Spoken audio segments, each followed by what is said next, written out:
Welcome everybody to Highsider Plays MotoGP.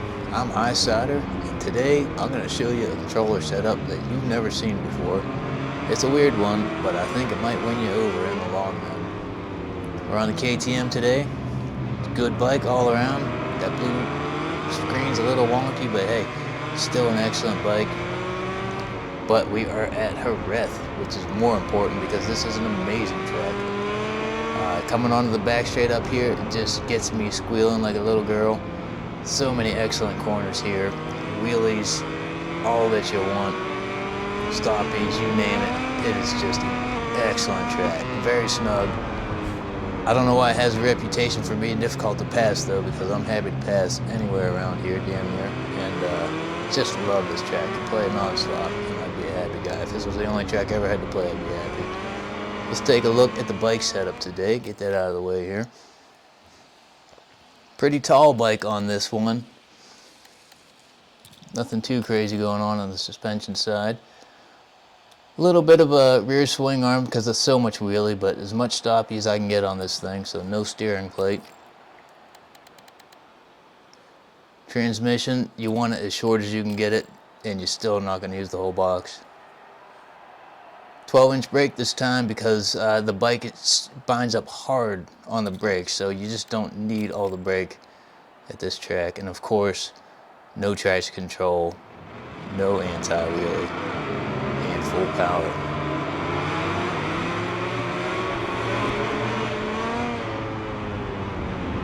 Alright, let's get these wheels turning here, and then I'm going to show you this controller layout.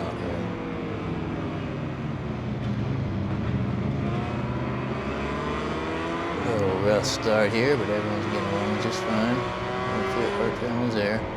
This left right here is awesome. Just shut the throttle off and send it in. And this nice long right-hander coming up the hill.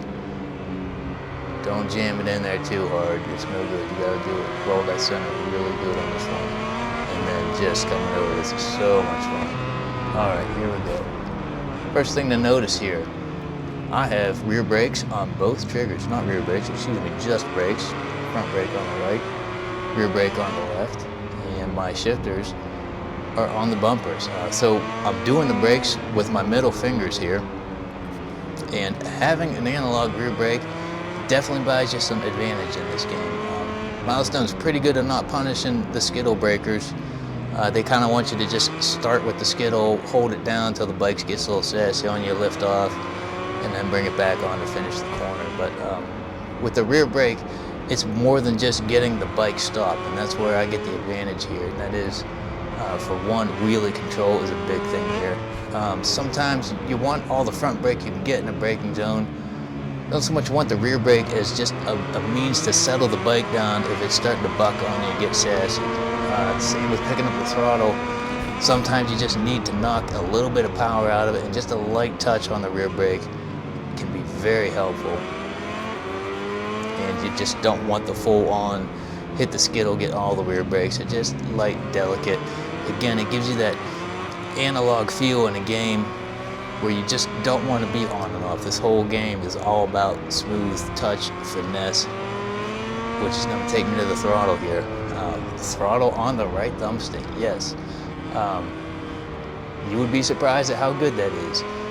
For starters, you get mid-corner, it's time to pick up the throttle. You can just lightly touch that throttle. When you go to pick it up, you're going to show you the door right here in a little bit, and it's just the lightest touch on it. I want that chain pulled tight, and you can put the left side of your thumb down on the controller and just lightly roll into the throttle, and you get so much detail picking up that throttle. You're shifting with your index finger, and it's not upsetting your thumb. So the whole time you're picking up the throttle, you have a very good feel and a lot of resolution when you're doing it. Another thing with the thumb throttle is don't freak out about playing other games where you're going to use the throttle on the right trigger. You're going to switch to that other game. It's not that big a deal. I go to Supercross, I have a totally different controller layout, and your brain is just going to make that switch going from one game to another. So don't think it's going to screw up all your other games if you go for this layout on this controller.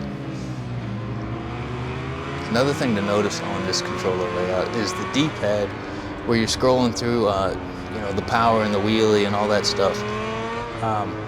My big fat thumb, when I'm turning to the right, is sometimes hitting that D-pad by accident and changing the value. So I actually put the value up to the right thumbstick click, which I would never hit by accident. Another thing about the onboard adjustments, Milestone, if you're listening, what would be helpful is that the settings don't go round robin. So if I'm going left to right, you know, traction control, wheelie, engine brake, power, don't make it cycle around back to traction control, and don't let the values up and down cycle through. That way I can play this game without having that small dashboard off to the right, because I'll just know the position, and you can click blindly, you know, all the way to the right. I know I'm going to be at power. If I go all the way down, I'm on power 1, and I can click up, so I never have to actually see what I'm doing. I can just do it with the D-pad without watching. If you just stop the round robin thing, that would be awesome. So just on the wish list for what it's worth there. Back to the controller setup. Yes, it's crazy. You haven't done that, but it's one of those deals where you just practice it and you get used to it. Something like that, if you want to learn something new like that, do a lot of small sessions, 10, 20 minutes at a time.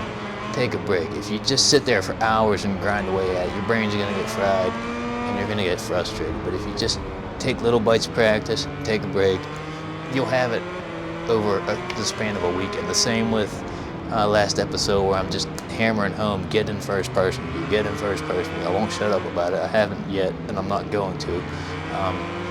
Most people don't play that way, and it's very awkward when you make the transition. It's even awkward when you change TVs, but a little practice will get you there. Yikes, and that is the "I like riding in ambulances" line I took right there. All right. So here we go. This matters here. The steering, what matters here is the linearity, is what I want you to be paying attention to. The steering is not too big of a deal here, but still I usually go with the same curve everywhere. And that is, I want it sensitive early and not later, particularly here with the throttle. I want to pick up a lot of throttle early. So I'm just barely touching the controller and I'm getting a decent amount of throttle. That means when I go to full throttle, when I'm in that last 25% or so of the throttle, I have real good resolution. I'm getting a lot of travel on the thumbstick to make small adjustments. I don't need that early, but at the end, that last bit really matters. And it's the same with the brakes and the rest of it. It really helps to swing the value real high and a lot when it doesn't matter. So when it does matter, that's when you can have a lot of thumbstick travel or trigger travel, when you really do need that finesse. So that's the thing to notice when you check those values out. The one other thing with that is you'll notice on the throttle dead zone there, I just had one click, and that is just so I can lay my thumb on the thumbstick and I'm not accidentally gassing it. Sometimes I'll still actually do a little bit on the brakes here and there, but it doesn't matter. You don't want to take out too much dead zone, because then you're losing resolution on it. But the point remains, you want the resolution where it matters and not where it doesn't. So kudos to Milestone for putting that in the controller setup to give us that option. If you remember back in GP20, when they first launched the game, it was a train wreck, because you had to go to about half throttle just to get the chain pulled tight, and then you had nothing in terms of resolution when it actually mattered. You could have made the throttle a 3-position switch when they first launched that game, and that was the same one when the bike had the waggle on the backside every time you picked up the throttle. It was a disaster. They fixed it, you know, eventually, but since they put the calibration in there and you can change the linearity of the controller, everyone can get what they want. They probably find my settings too sensitive. Most people would yell about them, but when you just make it adjustable, everyone's happy. Everyone gets what they want. So thumbs up to you, Milestone, for putting that in there. That was an excellent addition. And just related to that too, Effectively, the swing arm length and the front steering plate are kind of doing the same thing with this game, where someone like me who wants all the stopping and wheelie, I can really shorten the bike up, and someone that wants a more chill bike, they can run a longer bike. So again, it's a way to make all the people happy, which is nice. Yeah, because no matter what Milestone does, they're pissing some people off and making other people happy. I know that, I get that. I'm one of the people that's angry half the time, so I understand. But when you put the adjustability in where everyone can kind of get what they want, it seems like a win-win to me, so you go Milestone. Well, I like that one. All right, I think for next week, we are going to go to the Saxon Ring. We're definitely going to go to the Saxon Ring because that's where the GPs are going to be. We're going to be on GP 23, and we might do an edge grip show just because Saxon Ring is all edge grip and finesse. I'm not sure that's probably what we'll do. We'll see, worry about it anyways. So that's going to be it for this week. Why don't you guys crank it up? I'm going to shut up and you can just listen to this bike sing for a little bit. Have a good one. See you next time.